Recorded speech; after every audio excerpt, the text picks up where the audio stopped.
Welcome technician. ಇವತ್ತು ನಾವು ISC wash total ಕೊಡೋದು ಹೇಗೆ ಅಂತ ನೋಡುವ. ಇದು one of the important maintenance instrument ಅಲ್ಲಿ. ಸೊ ISC ವಾಶ್ ಟೋಟಲ್ ಅನ್ನೋದ್ರ ಒಂದು ಪ್ರೋಗ್ರಾಮ್ ನಾವು ಮಾಡ್ಕೊಂಡಿರೋದು. ಸೊ ಅದರಲ್ಲಿ ಬೇರೆ ಬೇರೆ ಪ್ಯಾರಾಮೀಟರ್ಸ್ ಇದೆ. ಸೊ ISC ವಾಶ್ ಟೋಟಲ್ ಕೊಡೋಕ್ಕಿಂತ ಮುಂಚೆ ಕೆಲವೊಂದು ಥಿಂಗ್ಸ್ ಗಳನ್ನ ಗಮನಿಸಬೇಕು. ಅದೇನು ಅಂದ್ರೆ ಒಂದು NaOH ಅಟ್ಲೀಸ್ಟ್ 2 ml ಇರಬೇಕು. ಸೊ ಇಕೋಡಿ ಮತ್ತೆ ಇದು ಇದ್ರೆ ಒಳ್ಳೇದು. ಸೊ ಇದು ಕೂಡ ಅಷ್ಟೇ. ಸೊ ಮೇನ್ಲಿ ಏನಾಗುತ್ತೆ, ನಾವು ಇದರಲ್ಲಿ ಎಲ್ಲದನ್ನು ರೀಸೆಟ್ ಮಾಡ್ತಾ ಹೋಗ್ತೇವೆ.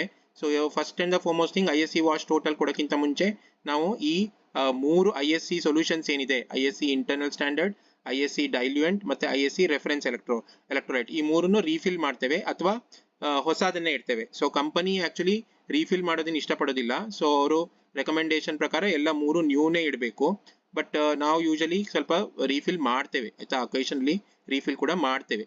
ಓಕೆ, ಸೊ ಇದು ದೊಡ್ಡ ಹೋಲ್ ಇರೋದಂಥದ್ದು ISC ಇಂಟರ್ನಲ್ ಸ್ಟ್ಯಾಂಡರ್ಡ್, ಇದು ISC ಡೈಲ್ಯೂಯೆಂಟ್ ಮತ್ತೆ ಇದು ISC ರೆಫರೆನ್ಸ್. ISC ರೆಫರೆನ್ಸಿಂಗ್ ಮಾತ್ರ ಸೆಪರೇಟ್ ಆಗಿ ಒಂದು ಪೈಪ್ ಇದೆ. ಬೇರೆದು ಯಾವುದಕ್ಕೂ ಅದು ರಿಯೇಜೆಂಟ್ ಪ್ರೋಬ್ ಇಂದನೇ ಡೈರೆಕ್ಟ್ ಆಗಿ ಪಿಕ್ ಆಗ್ತದೆ ಆಯ್ತಾ. ಸೊ ಅದರ ನಂತರ ನಾವು ಇದು NaOH ಕ್ಯಾನ್ ಏನಿದೆ ಕೆಳಗಡೆ ಅದನ್ನು ಕೂಡ ರೀಫಿಲ್ ಮಾಡ್ಕೋತೇವೆ. ಹಾಗೆ ಆಸಿಡ್ ವಾಶ್ ಕೂಡ ರೀಫಿಲ್ ಮಾಡ್ಕೋತೇವೆ. ಸೊ ಇದು ಎರಡು ಕೂಡ ರೀಫಿಲ್ ಮಾಡ್ತೇವೆ. ಆಸಿಡ್ ವಾಶ್ ಅನ್ನೋದು ಬೇರೆ ಕ್ಯಾನು, ನಾವು ನಮ್ಮ ಕನ್ವೀನಿಯನ್ಸ್ಗೋಸ್ಕರ ಸಣ್ಣದೊಂದು ಇದನ್ನ ಮಾಡ್ಕೊಂಡಿದ್ದೇವೆ. ಯಾಕಂದ್ರೆ ತುಂಬಾ ಕಮ್ಮಿ ಯೂಸ್ ಆಗುತ್ತೆ ಮತ್ತೆ ಬಹಳ ಬೇಗ ಹಾರ್ಡ್ ಆಗೋ ರಿಸ್ಕ್ ಇರುತ್ತೆ ಏರಿಗೆ ಓಪನ್ ಇಟ್ಟು ಅದಕ್ಕೋಸ್ಕರ ನಾವು ಇದನ್ನ ಸಣ್ಣದನ್ನ ಯೂಸ್ ಮಾಡ್ತೇವೆ. ಓಕೆ, ಸೊ ಒಂದ್ಸತಿ ಅದಾದ ತಕ್ಷಣನೇ ನಾವು ಏನ್ ಮಾಡ್ಬೇಕು, ಸೊ ರಿಯೇಜೆಂಟ್ ವಿಂಡೋಗೆ ಬಂದು ಸ್ಟೇಟಸ್ ಅಲ್ಲಿ ISC ನ ಸೆಲೆಕ್ಟ್ ಮಾಡಬೇಕು. ಸೆಲೆಕ್ಟ್ ಮಾಡಿ ಈ ಮೂರನ್ನು ಅಟ್ ಎ ಟೈಮ್ ಸೆಲೆಕ್ಟ್ ಮಾಡಿ ಇದನ್ನ ISC ವಾಲ್ಯೂಮ್ ರೀಸೆಟ್ ಅಂತ ಕೊಡಬೇಕು.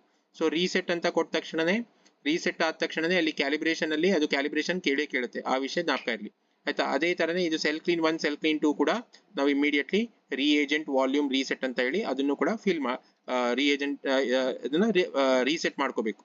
ಓಕೆ, ಸೊ ಅದೇ ತರ ಈಗ ನಾವು ರೀಸೆಂಟ್ ಆಗಿ ಏನ್ ಸ್ಟಾರ್ಟ್ ಮಾಡಿದ್ವಿ, ಸ್ಯಾಂಪಲ್ ಕ್ಲೀನ್ 1 ಅಂತ ಏನಿದೆಯಲ್ಲ ಇದನ್ನು ಕೂಡ ನಾವು ಇವಾಗ ಪದೇ ಪದೇ ರೀಫಿಲ್ ಮಾಡ್ಕೋತೀವಿ. ಕಮ್ಮಿನೇ ಇಟ್ಕೊಂಡಿರ್ತೀವಿ, ಎಷ್ಟು ಬೇಕೋ ಅಷ್ಟೇನೆ, ಮತ್ತೆ ಅದನ್ನ ರೀಫಿಲ್ ಮಾಡ್ಕೋತೀವಿ.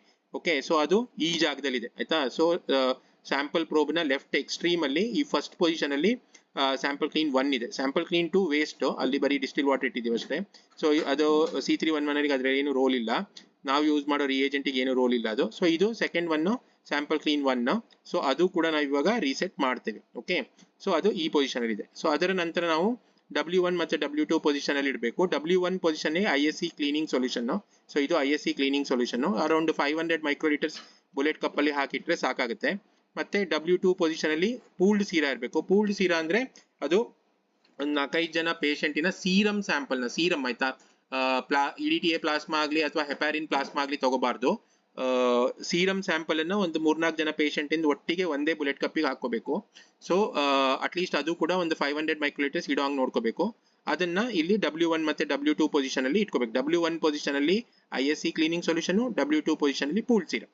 ಸೊ ಇದನ್ನ ಇಟ್ಬೇಕು. ಅದರ ನಂತರ ಒಂದು ಚೆಕ್ ಲಿಸ್ಟ್ ತೆಗೆದಿಟ್ಕೊಂಡಿರಿ. ಏನು ಅಂದ್ರೆ ISC ರೆಫರೆನ್ಸ್, ಡೈಲ್ಯೂಯೆಂಟ್, ಇಂಟರ್ನಲ್ ಸ್ಟ್ಯಾಂಡರ್ಡ್ ಮೂರು ಕೂಡ ರೀಫಿಲ್ ಮಾಡಿದೀರಾ ಮತ್ತೆ ಅದನ್ನ ರೀಸೆಟ್ ಮಾಡಿದೀರಾ. ಅದೇ ರೀತಿ cell clean 1 solution, cell clean 2 solution ಕೆಳಗಡೆ ಇರುವಂತದ್ದು ಅದು ಕೂಡ ಫಿಲ್ ಮಾಡಿ ರೀಸೆಟ್ ಕೊಟ್ಟಿದ್ದೀರಾ. ಮತ್ತೆ W1 ಪೊಸಿಷನ್ ಅಲ್ಲಿ ISC ಕ್ಲೀನಿಂಗ್ ಸೊಲ್ಯೂಷನ್ ಇಟ್ಕೊಂಡಿದ್ದೀರಾ, W2 ಪೊಸಿಷನ್ ಅಲ್ಲಿ ಪೂಲ್ಡ್ ಸೀರಾ ಇಟ್ಟಿದ್ದೀರಾ. ಅದಿಟ್ಟ ನಂತರ ISC ವಾಶ್ ಟೋಟಲ್ ಅನ್ನ ಸೆಲೆಕ್ಟ್ ಮಾಡಿ ಆಮೇಲೆ ಅದನ್ನ ಎಕ್ಸಿಕ್ಯೂಟ್ ಮಾಡಿ.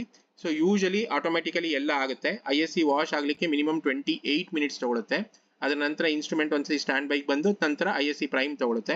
ISC ಪ್ರೈಮಿಗೆ ಆಲ್ಮೋಸ್ಟ್ 10 ಮಿನಿಟ್ಸ್ ಬೇಕಾಗುತ್ತೆ. ಸೊ ಇದನ್ನ ನಾವು ಯೂಶಲಿ ಎವ್ರಿ 7 ಡೇಸ್ ಮಾಡ್ತೀವಿ. ಓಕೆ, ಸೊ ಇದರಲ್ಲಿ ISC ವಾಶೇ ಬೇರೆ, ISC ಪ್ರೈಮೇ ಬೇರೆ. ನಾವು ಇದೆಲ್ಲ ಪ್ರೋಗ್ರಾಮ್ನು ಒಂದರಲ್ಲೇ ಕಂಬೈನ್ ಮಾಡ್ಕೊಂಡಿದೀವಿ. ಓಕೆ, ಸೊ ಒಂದ್ಸತಿ ಇನ್ಸ್ಟ್ರೂಮೆಂಟ್ ಸ್ಟ್ಯಾಂಡ್ ಬೈಗೆ ಬಂತು ಅಂದ ತಕ್ಷಣ ನಿಮಗೆ ISC ಕ್ಯಾಲಿಬ್ರೇಷನ್ ನ ಮಾಡಲೇಬೇಕು. ಓಕೆ, ಮಾಡಲಿಲ್ಲ ಅಂದ್ರೆ ಇನ್ಸ್ಟ್ರೂಮೆಂಟ್ ಎಲೆಕ್ಟ್ರೋಲೈಟ್ ಟೆಸ್ಟ್ ಗಳನ್ನ ಮಾಡಲ್ಲ. Okay, thank you.